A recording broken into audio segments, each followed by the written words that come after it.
trilogy, because I like to fucking fight. This was about setting the trilogy. Next time we go blow for blow. Go to fucking war. Big love to my dog, Pato B, for sponsoring man in the Patreon. Any other generals out there who want to join the team, request content, receive daily exclusive videos, check me out, patreon.com/theyb. So we just heard there from Anthony. Go blow for blow, Anthony, toe to toe. Anthony, toe to toe, Joshua. And I've been saving this little nugget for the longest time. This obviously came out around a week after December 7th. But I love to save things because obviously I don't like to say things multiple times. But I like to save little nuggets like this for a boring time or whatever. Now, the interesting thing was many people came out after December 7th. And even myself to an extent. I wasn't negative. I was blessed with the win. I thought not only did he win, he showed that, for example, if AJ was like a Tyson Fury and he got whooped up and then he came back and did the same kind of thing, that would be one thing. But he came back and won in 112 rounds and showed he's got the whole skill set. He can do it all. He can bang, he can box as good as Tyson Fury, etc, etc. So for me it was a positive. However, many people, like I was about to say, were critical of AJ's performance, and I myself was not critical. My whole game plan was based on getting a stoppage. Some people have said before, oh YB, you got it wrong. Well, no, I didn't get it wrong, because I was planning on, my strategy of standing with Ruiz was number one, to get his respect back, and number two, to stop the guy, to do him wrongly. Yeah, let's get that right. But anyway, the fact of the matter is, AJ went in there, he showed his versatile specimen, and then won every round. And then after the fight, like we just heard there, he told Andy Ruiz, listen, this fight was just about getting through it, getting the W, making sure I've still got it kind of thing, and setting up the third one. And this for me was music to my ears, because many people have been saying, oh, he's a shot fighter, oh, AJ's never going to be the same. Dillian White saying, oh, AJ's never going to be the same, or oh, he's lost his mentality and all this kind of stuff. So to hear that for me, it meant a lot. Now people can sit there and say, oh well, oh, words don't mean much. We're going to find out. We are going to truly find out, and that's the beauty of this sport. Not only did we get to find out that AJ has a complete different skill set and can box with the best of them,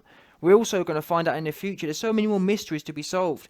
Is AJ going to go back to knocking people's spark out? Now this obviously was a good sign, he will do, but the proof will be in the pudding. But as far as AJ's words go, AJ ain't someone who blows smoke at people's asses. Let's call a spade here. And it's going to be very interesting, because we're pretty sure now it's going to be Pulev, and Pulev someone, if AJ goes in there and boxes with Pulev, then I can't lie, I'm an honest guy. People are going to sit there and say I'm an AJ fangirl, but I will be honest. If AJ goes in there and goes 12 rounds with Pulev, in my opinion, I'll have an issue with that. That will tell me that something ain't quite right, because look at what Klitschko did to Pulev. Pulev is slow, and not only that, Klitschko bullied a 34-year-old Pulev, a prime Pulev. Pulev's now 40 years old. He hasn't had a top level fight in about 10 years. So he needs to get up. This is the perfect comeback fight, the perfect back to knockouts kind of fight. And anyway, back to this clip from AJ, and telling Ruiz that this was just to set up the next one, and the next one, the third fight, assuming Ruiz has not lost his head, which is also probably a quite high possibility of happening. He might not even be boxing for a third fight, but still, assuming that does happen, assuming Ruiz don't lose his head and does stay around, the third fight, it's going to be a banger, and we're going to go blow for blow. But one thing I do know is the fact that AJ was able to prepare and box to order for 12 rounds and win every round. That's a scary proposal for a third fight. In as much as, look at how well he executed that plan. That plan was based on boxing and not getting hit once. So imagine when he applies that effort to actually getting a stoppage. I don't think we've seen this. I've been talking about this for a while after December 7th. I don't think we've ever seen AJ go into a fight and actually execute a plan. December 7th was the first time we've seen him go in there and really plan something in a camp and then go in there and execute it. The reason that's relevant is when you get to these more elite levels in boxing, like when you're fighting people like, I don't know, Brazil and whatnot, you can just go in there and go through the motions. But when you get to these high levels, Ruiz, Wilder, Fury, you do need a game plan, and that's important not only to win, but also to achieve your goals, i.e. a stoppage. So my point is, before we've seen AJ stop people like Klitschko and whatnot, that's just been based on pure brute force and talent. Imagine the proposition it's going to be, or imagine what AJ is going to be like when he spent his whole camp working on getting a stoppage, when they spent their whole camp working on dissecting a 12-round fight, and see what I mean, building a game plan, aiming for a stoppage. Do you know how, like, it's a lot harder, in my opinion, it's a lot easier to get a stoppage when you've actually planned for it. I think in a lot of AJ fights, like the Klitschko fight, he's kind of gone in there and just not gone through the motions, but gone in there and just did his thing, which isn't, I don't think, the best way of kind of breaking someone down and stopping someone, especially when you're fighting different bodies, and especially when you get to higher levels. For example, Fury, yeah, I don't really rate Fury, but to stop Fury, you're going to need a particular game plan. I'm not a trainer, so I can't really speak on that, but, well, I could speak on it. I'll put my high guard up and march him down, but now on a serious note, you're going to have to work on things to make that happen. And we've seen AJ already in training. Obviously, we've only seen a few little clips, but still, we've seen him picking some shots, dig into the body, and that's something he definitely can incorporate a bit more, I think. Dig into the body. Big hooks and big uppercuts to the body. That's going to start paying off. People, for example, Wilder. What do we know about Wilder? When Wilder gets under pressure, when you get on top of Wilder, he puts his big earmuffs on. So I've always wanted to see someone really dig Wilder's body, not with one left straight right hand from Ortiz. That's not working someone's body. I'm talking about AJ being on top of Wilder, Wilder's high guard going up, and AJ putting a 3-punch combination to Wilder's body. I want to see how he deals with that. Not Ortiz putting one little quick, snappy left hand on it. That ain't really working the body, is it? I want to see some Errol Spence versus Crawford kind of work. Them two and they're 147 pounders. We're talking about men twice as heavy. And also, AJ's a better puncher than both of them, pound for pound. So when you throw it all in there, these are the things that, in terms of a game plan, these are the things that are going to pay off in these better fights, in these fights with people like Fury and Wilder.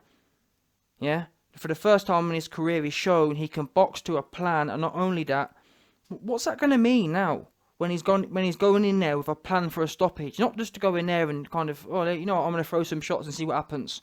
What's going to happen when he makes KOs and he makes stoppages clinical? He makes them scripted. Now, people can sit there and say, oh, well, Fury's got a wicked IQ. Well, we'll see how good Fury's IQ is. Where was Fury's IQ with Otto Wallin, for example?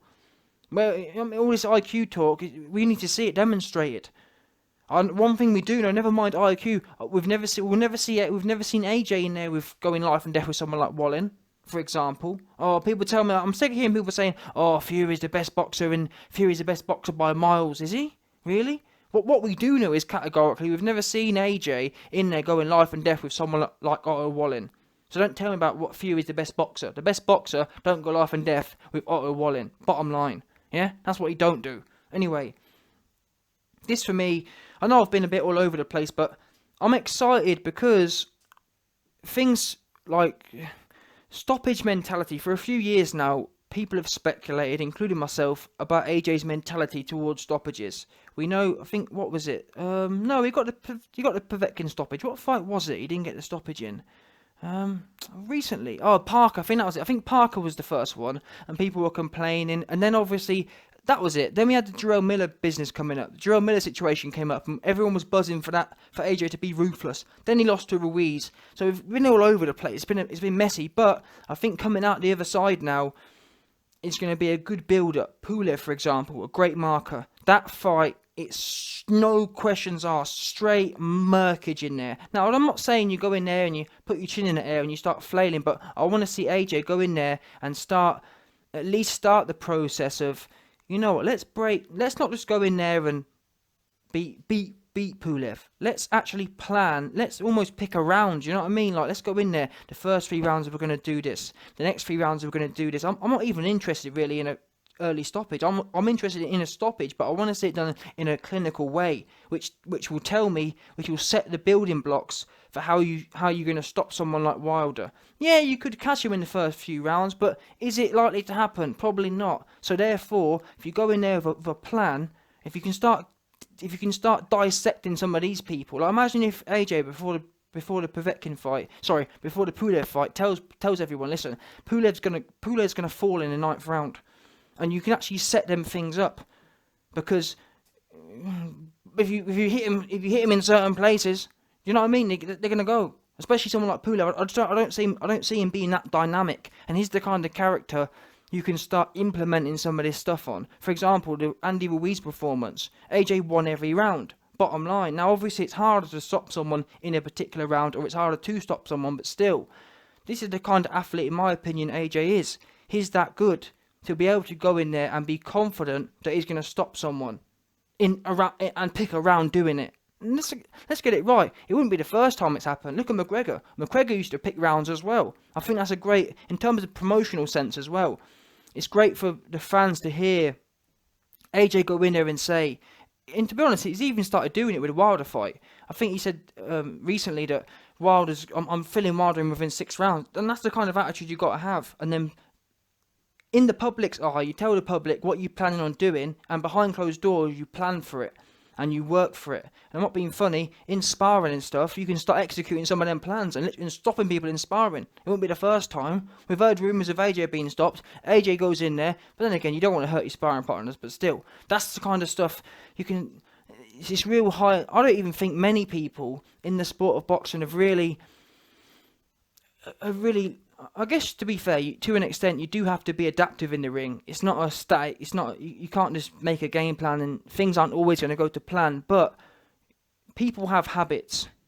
That habit I've just mentioned of Wilder's with his big earmuffs on, for example. There's things people always do, and you can exploit them. Now, to be fair, maybe Wilder will adapt. Maybe he'll drop his elbows in. But then again, the minute he drops his elbows down and he drops his eye guard, you can whip one to his head, and that's the beauty of it. It's almost like chess.